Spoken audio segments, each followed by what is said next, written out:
The Silent Promise. In the heart of a peaceful village, nestled between rolling hills and vast fields of wheat, Mira and Samir grew up as the best of friends. Their connection was as natural as the air they breathed, forged by years of shared laughter, adventures, and dreams.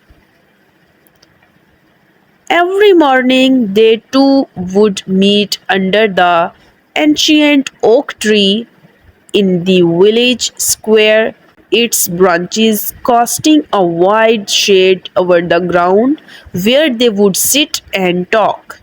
This tree was their refuge, their meeting spot through seasons and years. As children, they dreamed of the world beyond the village. Samir wanted to see the bustling cities he had only heard about in stories, while Mira longed to travel to the distant mountains. Yet, no matter how far their dreams wandered, they both knew they would always return to their oak tree. But as time passed, life in the village grew harder.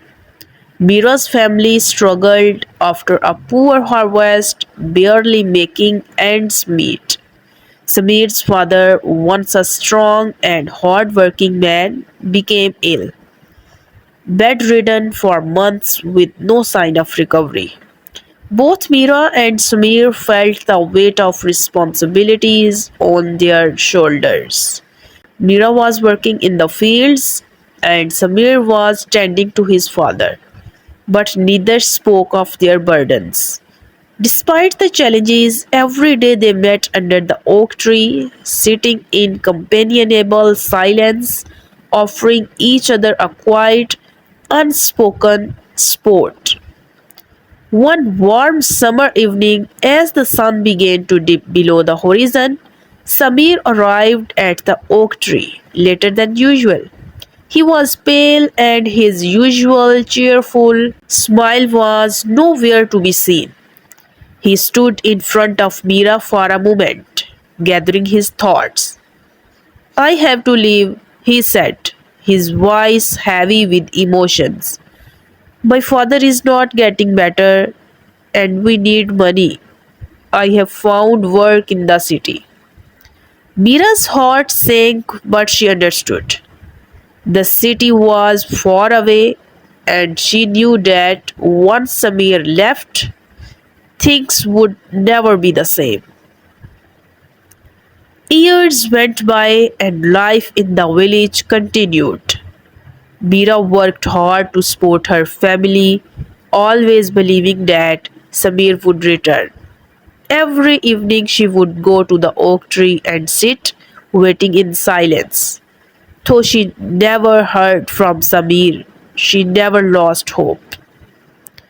One rainy evening, when the village was shrouded in mist, Mira stood by the oak tree again. She heard footsteps behind her. Turning around, she saw Samir, older but with the same familiar warmth in his eyes. I promised, didn't I? Samir said softly, as if their silent promise had carried him back home. Mira smiled, knowing their bond was as strong as ever, even without words. They stood there in the quiet of the evening, the weight of their silent promise fulfilled not by words, but by the years of unspoken trust that had carried them through. Though life had changed, their friendship had remained woven together by the silent promise they had kept all along.